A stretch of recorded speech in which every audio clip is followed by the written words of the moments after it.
So why do we still buy and collect vintage stereos? Why people still want the vintage stereos? The vintage stereos from the 70s, it still has value, and the quality of the stereos is there. The quality sounds the people are looking for all the time, because they know, we know, I know that vintage stereos has beautiful sounds. Many of us collectors have different types of stereos, and we do enjoy listening to vintage stereos, collecting the vintage stereos, playing with the vintage stereos, listening to different types of brands, and experiencing and do the experiment and try to know each and every stereos from different brands. We do collect, and we buy and sell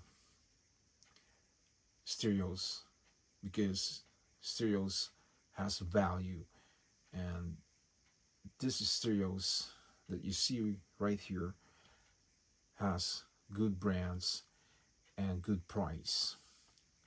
Not only today, 5 years, 10 years from now, the value of the stereos will be higher. Today, I've seen it in eBay, Facebook Market. The price went up, and I would say almost double the price from 5 years ago. Today's prices, it's so high now, and it's on demand, that this vintage stereos can get more money. So this stereos, guys, that I have, it's some of my collections, and I do have more in the garage and somewhere here. I still have Marantz and um, Techniques. I have a Marantz, another Marantz in the garage,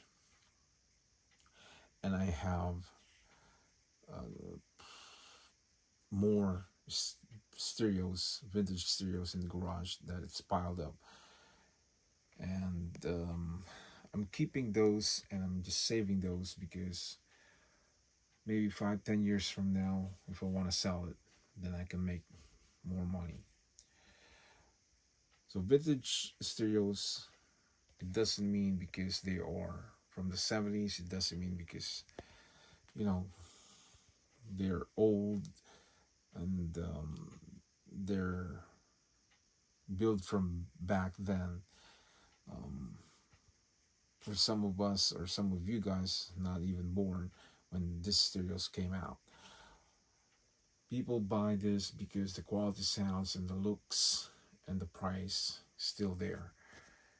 And a lot of people still buy this and um, setting the vintage stereos in their music room or in the um, TV room or in the basement, you name it, because they know, we know that this stereos has beautiful sounds even today, even though they are, from the 70s and many, many years already that passed, and it's still, the sound quality is still there. Um, they last long, especially when they are Japanese made. So most of the stereos here that you see, guys, these are, most of it is Japan made. They're made in Japan, and that's what I collect, and that's what I buy, because they last for a long time. Very rare that it could get damaged or it will break. But every time I try some of the stereos and listen to it, still works. That is the good thing about Japan made, because they last for a very long time.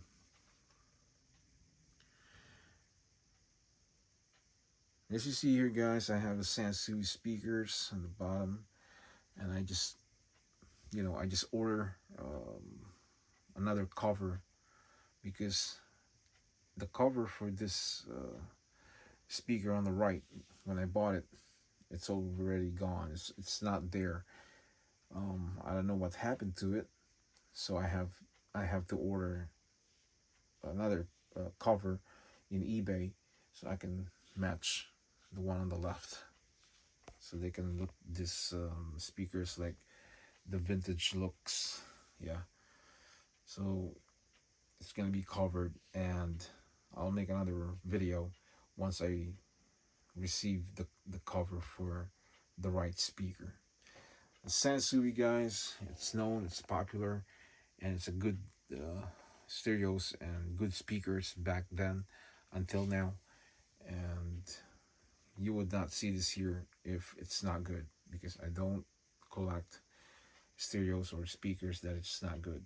All the speakers that I buy, all the speakers that I have, it's good, because that's how I want it, and I just don't collect, shitty stereos. Yeah. So collecting stereos, guys, you really have to know what you're buying. You really have to know what you're getting, because some of the stereos, guys, could be made in other country in Asia, and to me, I'm not amazed when it comes to other countries in Asia. I only buy it from Japan, and that's it. Um, if you guys ask me, would you recommend stereos from different countries in Asia? I would say no, because I know the work, I know the job, I know the stereos, how they build those stereos, and it doesn't look like it's gonna last for a long time. It doesn't look like it's a good stereos. It looks like um, I would say 80% how they made those stereos, like almost look like disposable. Like it's easy to break, and you have to throw it and replace it. You have to buy a new one. Yeah. So when it comes to, you know, um, a good country, a good name, good reputation, good um, stereos, good quality, good looks, Japan, guys. Japan. I recommend that to anybody, because they do sound good, and they last for a very long time. I've been collecting stereos, guys, and I have years experience about what's good stereos and what's not, and I know um, I will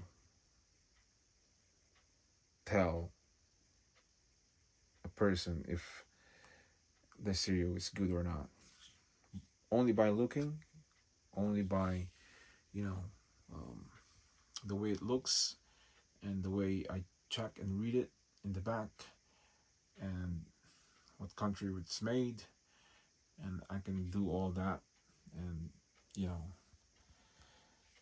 still can do the sound test and listen to the sounds of the stereos.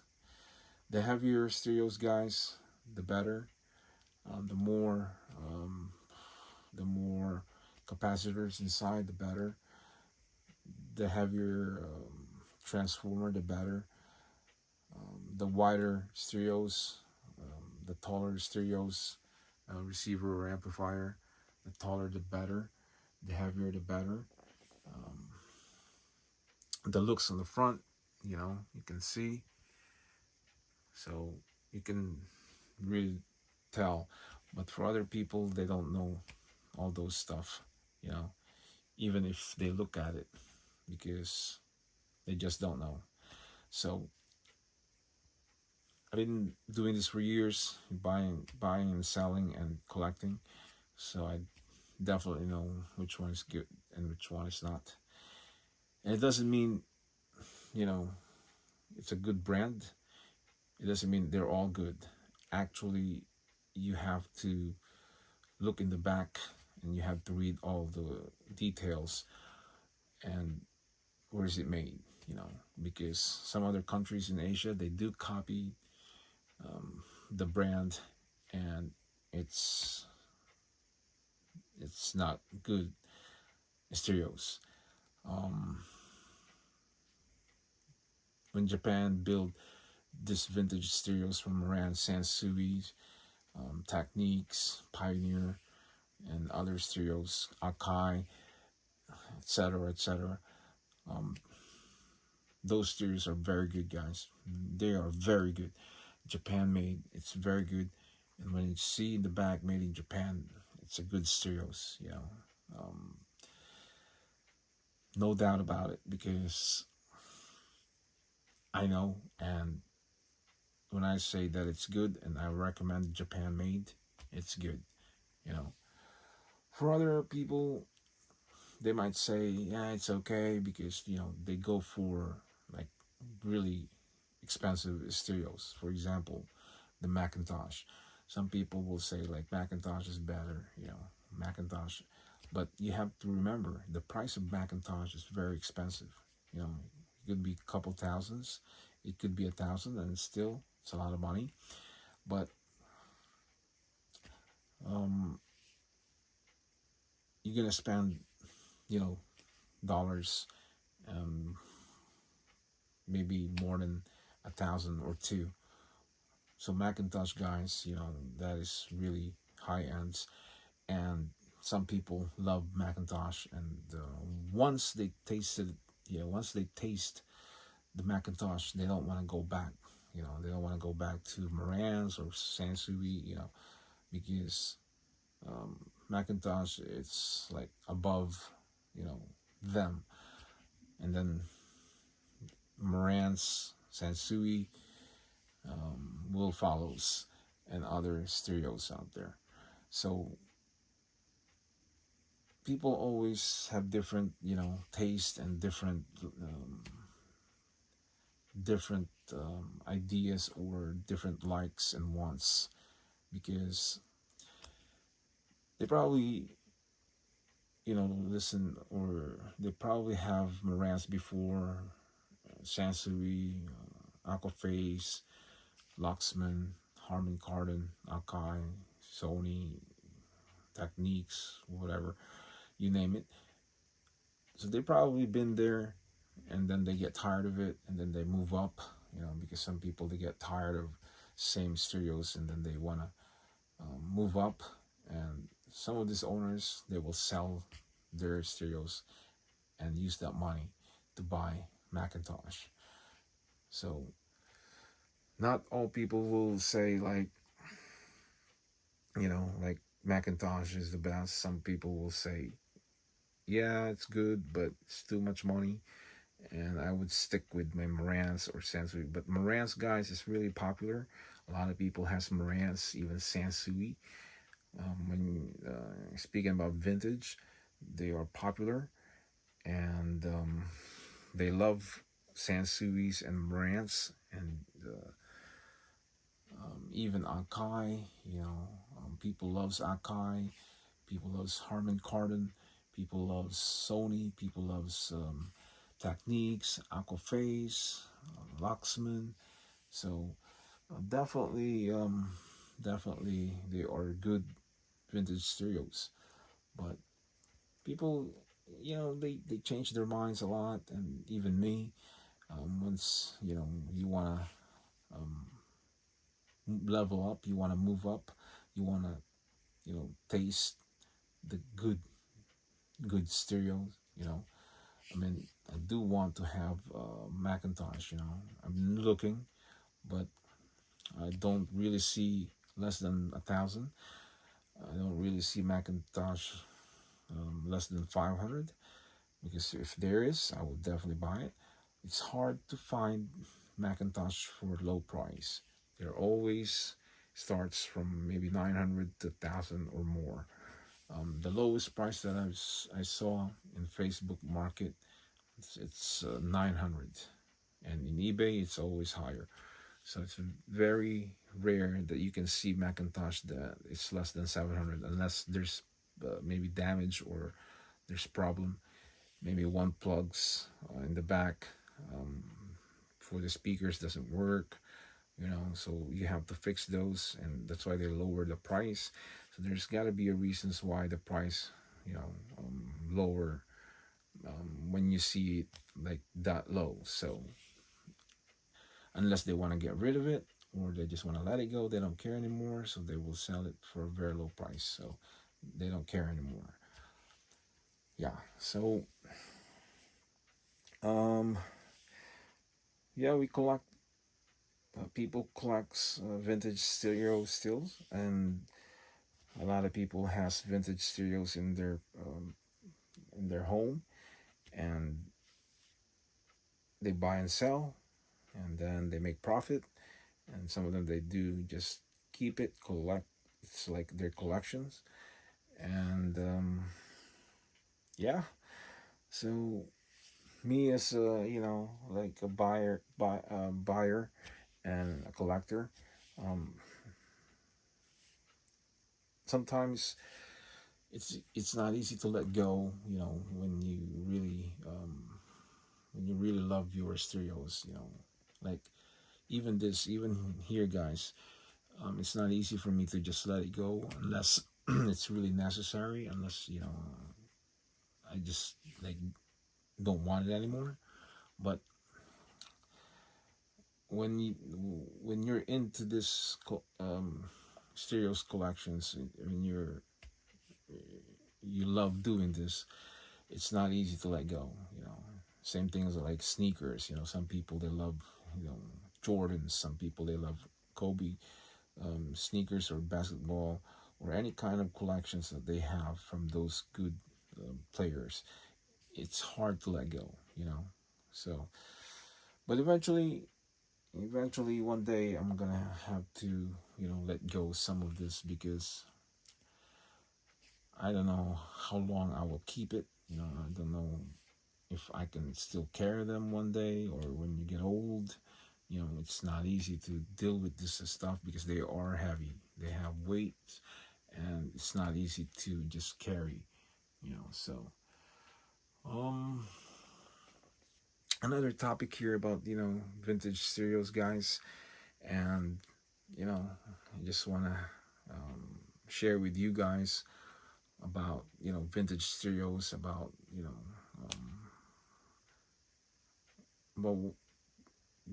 about the stereos, about why I collect stereos, or why people still buy stereos, why they still um, buy and sell, resell it, and so there's a lot of stories about vintage stereos, guys.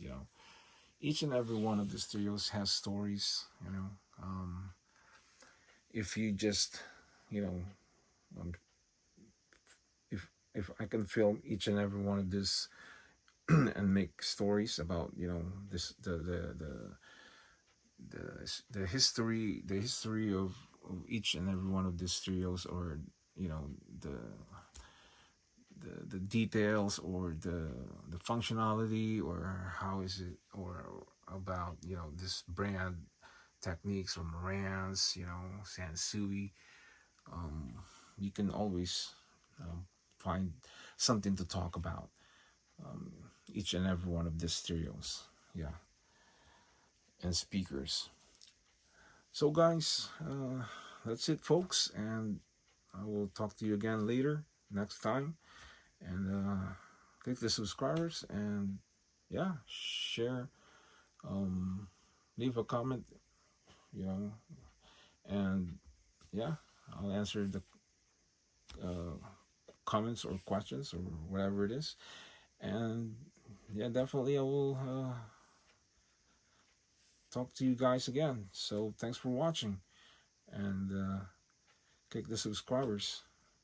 For now, I'll say ciao ciao.